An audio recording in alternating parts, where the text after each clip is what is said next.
most people look at us as like, you've made it. But if we don't come up here and talk about the ugliness, the stuff, the times when we're stressed, the times where we maybe didn't feel like doing it, or the times where we had doubt or anxiety or fear, if we avoid that, I think we do a tremendous disservice to someone who has tremendous potential but might be sitting in that spot and feeling like they're alone. People make these elaborate landing pages and try and talk all this stuff about the product, but people don't actually understand what the product is. And some of the best converting landing pages are like a headline and a button.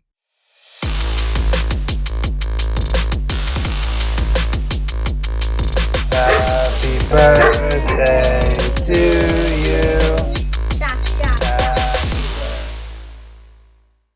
What is up, everybody? Welcome back to the No Half Cakes podcast. My name is Jim Sabellico, and you are here with me today, which means a lot. I appreciate you taking the time out of your day to spend here with me. And in return, I have a great guest for you today, which I will get into in a minute. Before that, just some housekeeping. I want to make sure that we are on the same page. Today is a long-form version of this show. It is Wednesday. It is my favorite version of the show where I get to sit down with a guest. We talk about the good, the bad, the ugly, what makes us unique, what makes us us. We dive a little bit into our story. Again, the good, the bad, the ugly. We try and keep it real because I think that serves everyone best when everyone is honest, because it gives everyone a picture of possibility and a real picture of the daily struggles that we go through, so we know that we're not living this social media highlight that we see online all the time. We try and keep it real. Other versions of this show, Saturdays, I do what's called a strategy sprinkle. It is a practical, tactical tip to help you level up in your personal or professional life. And then Mondays, I do a Mindset Monday, which is a powerful, positive perspective to help you level up and really just enjoy the week. So without further ado, our guest today, successful entrepreneur, established author. The list of things that this man has accomplished is long. So I will not even attempt to read them, but I will rather let him introduce those things so I do not mess them up. And I want to make sure that I honor those correctly. Our guest today, Mr. Mitchell Levy. Great to be here. I don't know if I'm a great guest yet. You'll have to say that after the show. All right. And I want to share something, if you don't mind. I'll do the stuff, which is me, but you said the good, the bad, and the ugly. So I'm going to think about a mindset transformation. I love the Clint Eastwood movie, Good, Bad, and Ugly. I mean, that's a term we use often, but it really is the good, the bad, and the learning opportunity. Although ugly sounds better than that. So it sounded better in my head before I said it out loud. So yeah. Well, listen, I agree, because I think, and it's one of the reasons why I want to have that conversation, because a lot of the stuff that people don't want to share because it feels ugly and they want to hide it and avoid it, I think that's where the most important stuff is, which is why I think these conversations where we can both say, hey, we are successful entrepreneurs, we've got accomplishments, you could name whatever you want, right? And most people look at us as like, you've made it. But if we don't come up here and talk about the ugliness, the stuff, the times when we're stressed, the times where we maybe didn't feel like doing it, or the times where we had doubt or anxiety or fear, if we avoid that, I think we do a tremendous disservice to someone who has tremendous potential but might be sitting in that spot and feeling like they're alone, because they look at the picture they see on social media of the super successful people who don't tell that side of the story because it doesn't feel comfortable to be publicly vulnerable. Right? They just want to say how awesome they are, but not say, hey, today I wasn't the best entrepreneur. I struggled with this thing, or I failed doing X, Y, and Z. So that's why I think, yeah, we're on the same page with that. That part is so critically important to share. absolutely. All right. So you wanted for me to say who I was. All right. Why should you listen to this show or watch this show? And so let me give you a bunch of stuff that the world thinks is credible. And then we can talk about the real stuff. So I've been in Silicon Valley for 35 years, happily married for 34, have a 26-year-old son very proud of. I've started 20 companies in Silicon Valley. I've sat on the board of a public firm.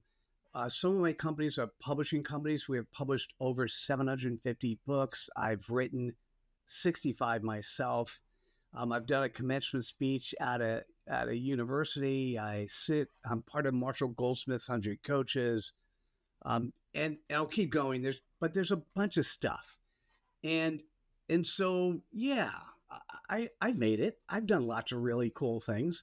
And I've had lots of what maybe other people would call failures or missteps. I think it's not human if you don't have FUD, fear, uncertainty, and doubt. What makes you special is the fact that you are looking at those, acknowledging them, doing the best you can to overcome them, and then delivering them. And so for me, I think today we'll stop with who I am today. Between 2019 and 2020, I took a Napoleon Hill journey. I spent a year to interview 500 thought leaders on credibility. So we could dive into detail of what credibility is, but you could also watch my TEDx on that. And one of the most important lessons that came out of that is that clarity comes first. And so I have now helped over 1,000 companies and individuals articulate where they are executing on their purpose in 10 words or less. That level of clarity is powerful and it transforms everything.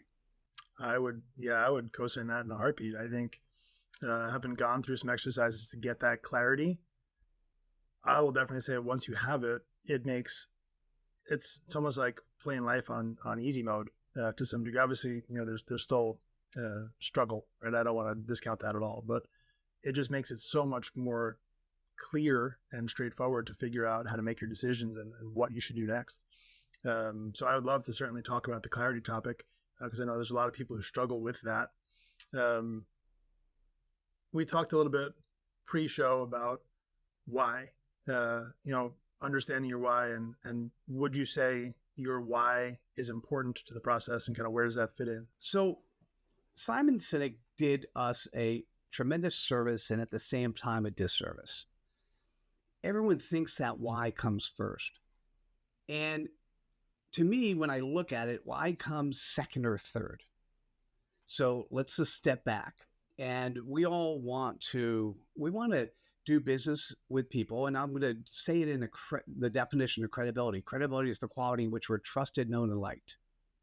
We want to do business with people we trust, we know, and we like. Seems pretty simple. If you are a credible human, or if you're running a credible business, the most important thing is you are of service to others. If you're not of service to others and you don't have that attitude, at some point in time, if you're not living and delivering your heart value to your clients, somebody else will come along and do it because they'll like that somebody else better. Okay, so if you are of service to others, then there are two simple questions, and this will help you articulate with clarity where you are executing on your purpose. So before I give you the two questions, what I'm going to say is I've named the term CPOP. CPOP is an acronym for Customer Point of Possibilities. And I can tell you that there is not a company or an individual that cannot articulate their CPOP in less than 10 words. I will also tell you that only 2% of every thought leader I interviewed has clarity. So most people don't. With that clarity, you end up, yes, things are significantly more simple because you now have a compass. And with a compass, you can make decisions. Now, sometimes you ask me the question, how important is why? Why is really important for those people who can't answer these two questions up front, because the why then might ferret out what the playground is that the person plays in. And just I'll give you the hint, and then we'll come back to that later if it makes sense. The playground most people play in is something that they have superpowers in today. They have superpowers in it today because sometime in the past they faced kryptonite. When they overcame that kryptonite, they then developed superpowers. Those superpowers are typically what they're executing on as a business. And that why is sometimes necessary to bring out in people. Talking about someone facing some adversity, going through the kryptonite and kind of sort of figuring out what their superpower is. The question that I have is, are there people who have undetermined superpowers because they have maybe identified one and are operating in that superpower, but they have yet another greater superpower which they have yet to gain clarity on because they've found a spot of comfort and are operating in that space, but there is a much greater power within them that they have yet to tap into because they don't have clarity on it? We as humans have been taught to operate, and we have marketing cookie cutter approaches that teach us to operate in a way that's not as credible as we need to be. And you mentioned it, vulnerability. There are 10 values of credibility. Vulnerability is one of them. Coachability is another. Having the intent and commitment to do the right thing. There are 10 values, and you could always look up the book Credibility Nation. Click in what are Mitchell Levy's 10 values of credibility. Google or AI will come back with that.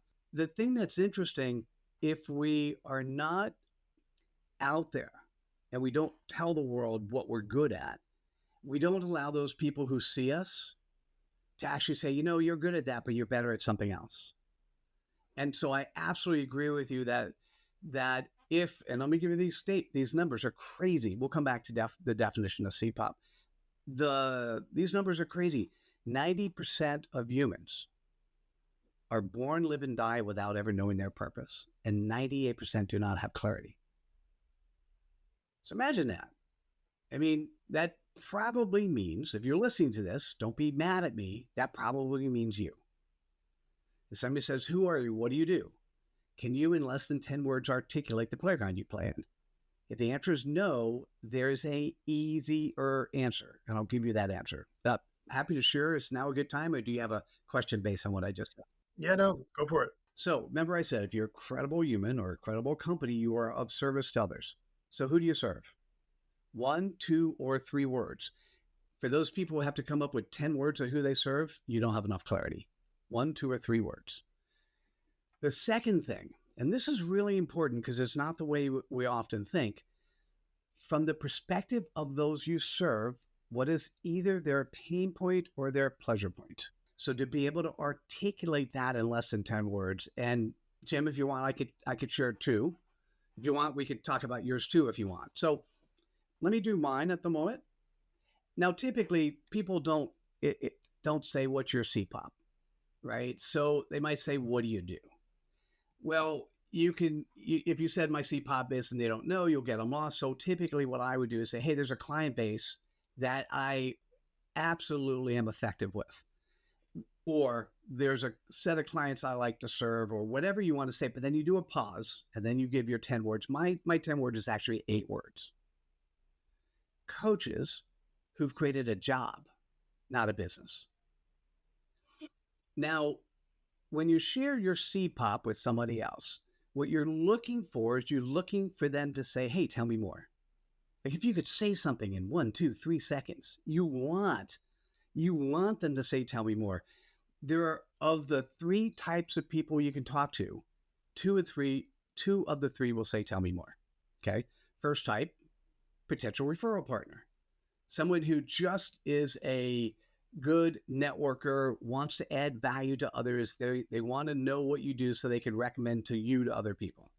Second, potential prospect or potential client. Now, either one of those, when you share your CPOP, are going to say, tell me more. And I'll give you the tell me more in mine in a second.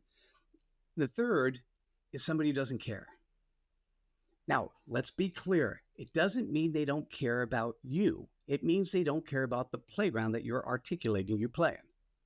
That's real okay. If you're going to have a conversation, family members, they typically don't care, right? They might ask a little bit more about what you do, but you could share what you do just in case they may be a referral partner. Now, I'll share my CPOP and tell me more. And Jim, we could go in any direction after that. I can give you one of my clients and talk about them. So once again, my CPOP, coaches who've created a job, not a business. Now, what I'm going to do in the Tell Me More, I'm going to expand the audience a little bit. So typically this means coaches, consultants, small businesses with 1 or 2 primary rainmakers who are amazingly good at transformation. They're able to and have been certified in taking a company or an individual from A to B. What they kind of suck at, business development, running a business, having leads come in, cultivating the referral network. So what we do, we have a done with you program. They get a coach, they get a mastermind, and they get leads on a weekly basis, and we help them build their business. It's very interesting. What I'd like to say, and if you're happy, I'm happy to share another person's CPOP and tell me more. When I'm sharing that level of clarity, or I'm sharing a little bit more about what I do within the level of clarity, and I can do it in less than a minute, the credibility I have gets boosted immediately. By the way, for you to do a website for somebody else, the best thing you could have is their CPOP, because you need to know who the audience is. right? So let me give you one of my clients. I love her. Successful women drowning in regret. All right, I'll tell you a little bit more. She was one of them. Had a job, married, kids, miserable.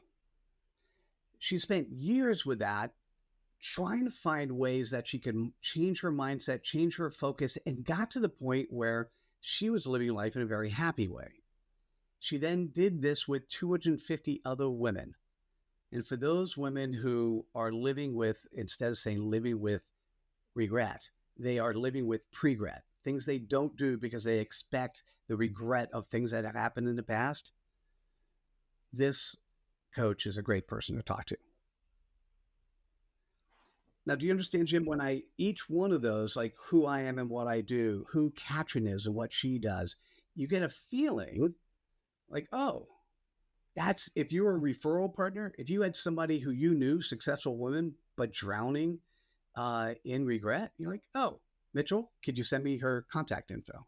I mean, all you need is a minute, the CPOP and the tell me more.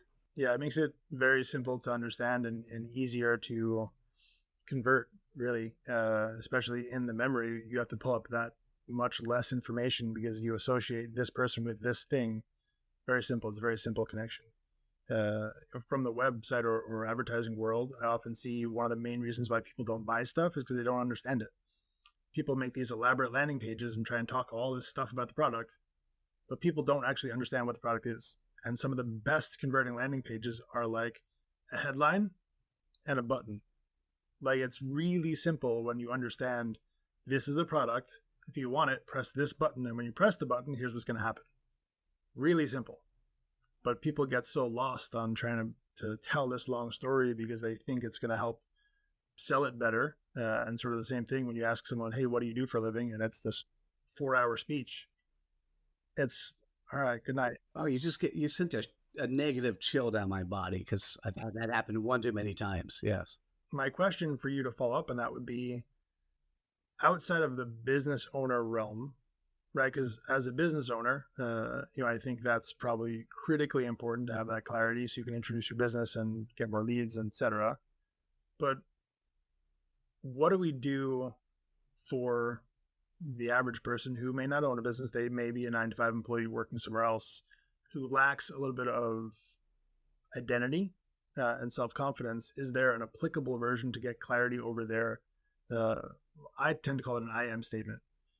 So when you introduce yourself, you say, my name is Jim Sabellico. I am a compassionate leader who serves as an uplifting force to stabilize and uplift those around me. So that would be an I am statement. It's maybe more than 10 words. I haven't counted it, but similar idea. You sort of introduce yourself and give a little bit of background about who you are. Is there a applicable version for the average Joe? So it's funny, if I'll send you after we talk, I'll send you an article I did in CEO Magazine where we talk about creating a purpose-driven organization in a company. Because let me take a second here, but then you still can drill down bottoms up. I'm doing tops down answer to your question. The company needs to have a CPOP. Now, within each department or division or functional area of the company, they will have their own levels of CPOP, and then each individual has their own. And what happens is, if the company has a playground it plays in, and an employee doesn't care about that playground, that employee doesn't belong at that company. And unfortunately, that happens way too many times. And that's one of the reasons for the significantly high non-engagement rates at corporations. Now, part of it is the company hasn't yet, they just defined, hey, I want to sell to this client and make money. Well, that's not a playground that they play in. That is a credible playground that really allows the employee base to get excited about it.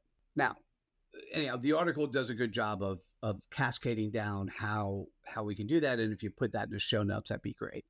Yeah. To answer your question, I think we can go through life with more than one CPOP, right? if we have a financial sponsor, which is the 9 to 5 place that we work, then the CPOP may be, hey, on a something that deals with the fact that they have a financial sponsor and they have to at least like their job. If they don't like their job or what they're doing, they're really doing disservice to themselves and those around them, right? And the most important thing is if they do like their job, crafting a CPOP that allows them to have a compass will allow them to easily make decisions moving forward. When it's time for promotions, if that's what we're looking for, that person now has a vision and a consistent execution or way to execute that's consistently aligned. Words that they say, things that they do are all in line with this playground that they play in, that they've carved for themselves.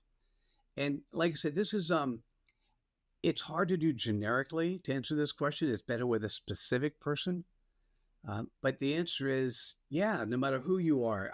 What I would say is the person who cares least about a CPOP but is easily defined is a person who's not working for somebody else. Because part of the thought I have when I talk to somebody who does multiple things is, where does 80% of your revenue come from?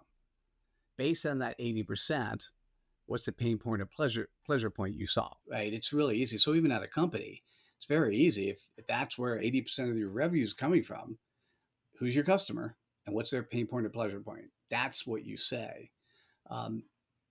My wife's CPOP, she does work for me, but her CPOP, and she won't say it out loud because it's not important to her, is my family and friends are happy. Very simple, right? She has a positive outcome, and what she will do, that 100 people in her influence, she will do anything in terms of whatever needs to happen so that they are happier, more comfortable, whatever it is in life. That's not a bad CPOP. That's not a bad playground to play in. Now, she won't say that out loud, but that's her actions. That's what she does. That's how she operates. Does that make sense? Yes, it does. And I'm glad you transitioned to your family there, because I had a question about your son. You said your son was 26, I believe, right? I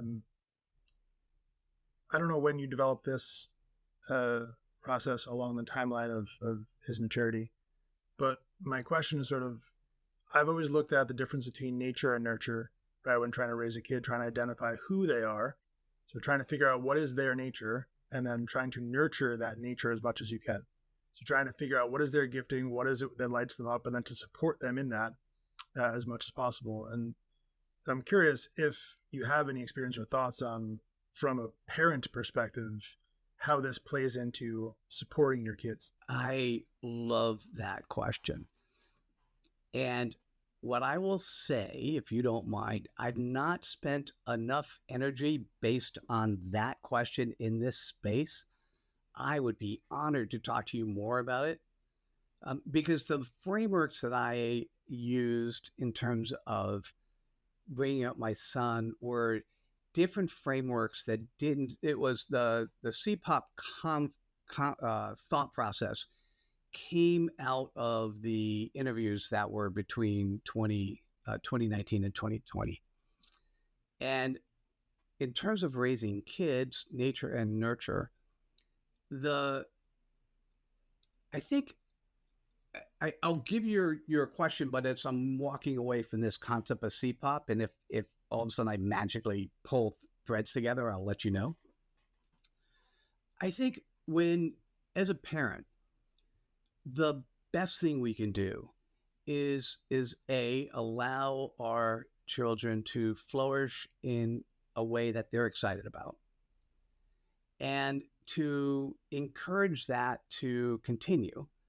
And the one thing that we need to do as a parent is we don't need to give boundaries, but we need to actually say, hey, here's a boundary that if you step over, these negative things can happen.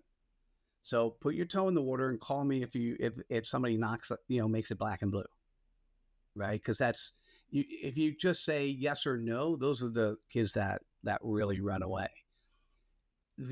One of those nature and nurture is if your child is artistic and wants to be an artist, whatever form of artist that is.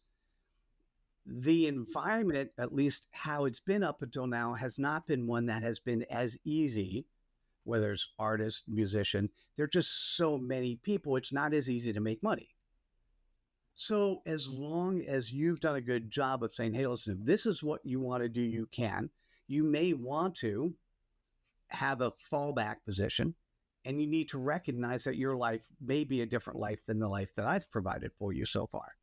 Once again, that's allowing them to accomplish their nature, but also letting them understand that your recommendation is that they pursue this, but also have a backup plan.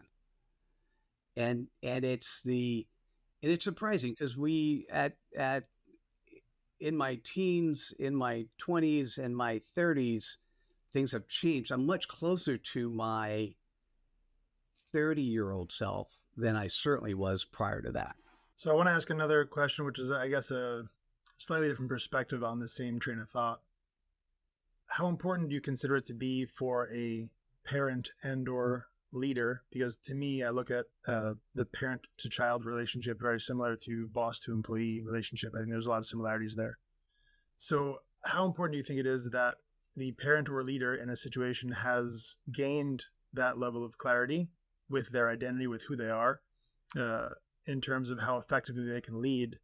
Because just to expand on that more, I've seen in a lot of cases, both parents and bosses not provide a great environment for their subordinates, whichever one you want to call that, because they don't know who they are themselves, and so they lead from a place of insecurity or self-doubt or anxiety, and it causes a lot of contention. So my question there is, I guess, how important do you think it is for someone to be an effective parent or leader to do the work first? There are probably 10 different directions I could take that question. So let me give you two interesting examples. You could be a great parent today and not have had a great parent, right? So you could decide what great parenting is and actually truly be a great parent in the mind of your child, even though you yourself may not have had one. What does that mean? You're a servant leader to your child. You know what they want, you know what they need, and you provide them the appropriate amount of each. Same thing as a boss. As a leader of an organization, you can be a great leader even if you potentially don't do such a great job leading yourself. Now, let's be a little bit more specific, because that's a very open-ended response. To be a good leader, you need to share what's appropriate and need to do, and you need to act that way yourself. So the worst thing any leader can do, there are two values. There's one value in credibility that I share called integrity. Integrity is the only value listed twice. So credibility is the quality which we're trusted, known, and liked. Under being trusted, it's your external integrity, what you say to the world you are. Under being known, it's your internal integrity, who you really are. Any leader who has a disconnect between their external and internal integrity will not be a good leader. Because your followers, your staff can't believe you if they're feeling that disconnect with who you are. So that one is a no-brainer. But there could be, somebody could be, let's say, we'll give you an example. They're in the accounting profession of a company, and they just really love the employees. They don't care much about the company, and they ended up doing this, and it's a job they're going to do for the next 10 years. So you might say, well, they're not super excited about what they're doing, but it's financial sponsorship for them. But that person could still craft an amazing environment for the people who, if they are credible and provide a good service in terms of the nurturing and nurturing that their staff needs, they can provide a great environment. So I took two different angles to your response, and not sure if either of them answered your question. They certainly do. They certainly do. And I think it brings me back to something that I've read often, is that eventually they're going to figure you out, whether that's your kids, your employees. You can say or lecture people on a certain thing, but ultimately it's the way that you are, the way that you behave. They're going to understand that there's a disconnect there. If there is one, they're going to see it a lot of times before you even see it. And I think a lot of people try and portray themselves a certain way and do a better job of fooling themselves than they are and actually fooling other people. But eventually, right, it's what is caught, not taught. Right? It's the lessons that they see you carrying out and how effective you are, how you show up, the decisions you make, not just what you tell them to do, but actually how you operate. And so I think that's incredibly important. Can I say one thing? That those who are listening or watching right now, when somebody says to you, fake it till you make it, if that person is someone who's offering you a service, you need to run away from them. That is the stupidest phrase I've ever heard. You don't want to fake anything. What you want to do is you want to be credible. How can you be credible in a scenario where you're supposed to know the answer? Is you say, you be vulnerable and you be coachable. You say, hey, listen, I haven't done this before. I think I can do it. Do you want to help me? What suggestions do you have? Instead of saying, yes, I can do it. So fake it till you make it is a bad business practice. It is not something you want to incorporate into who you are and what you do. Strong agree.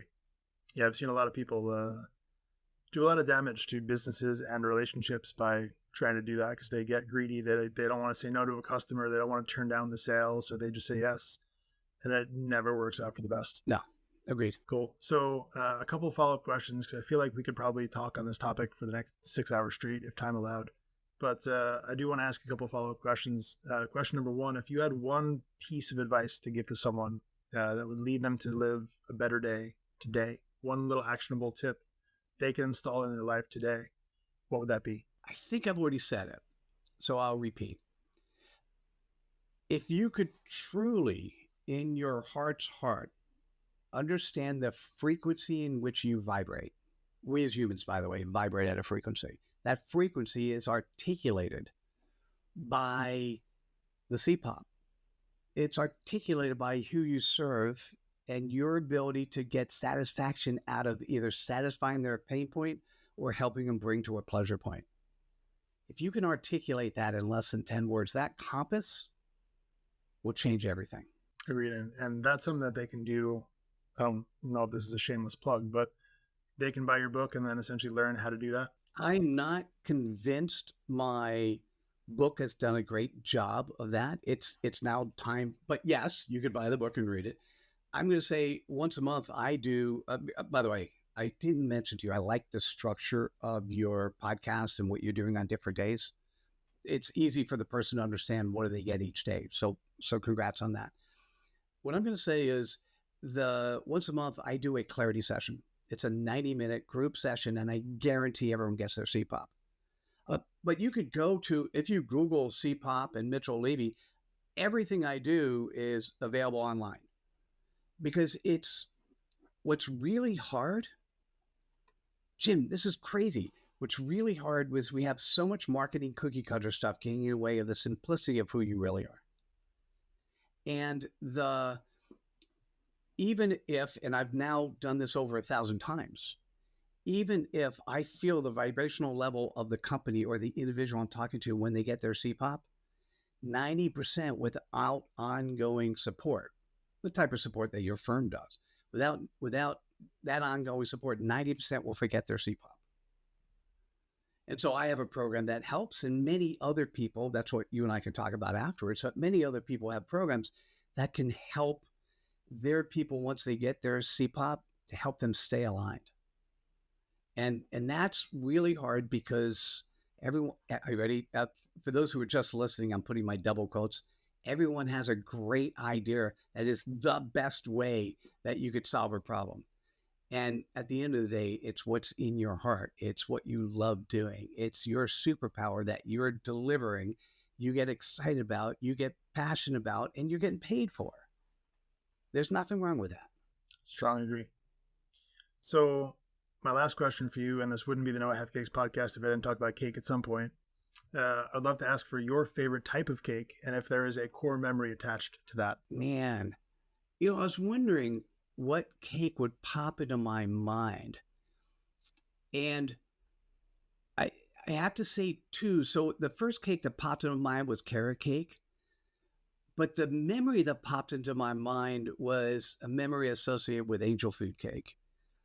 And mom making me angel food cake the way I like it on my birthday and saying, this is for you.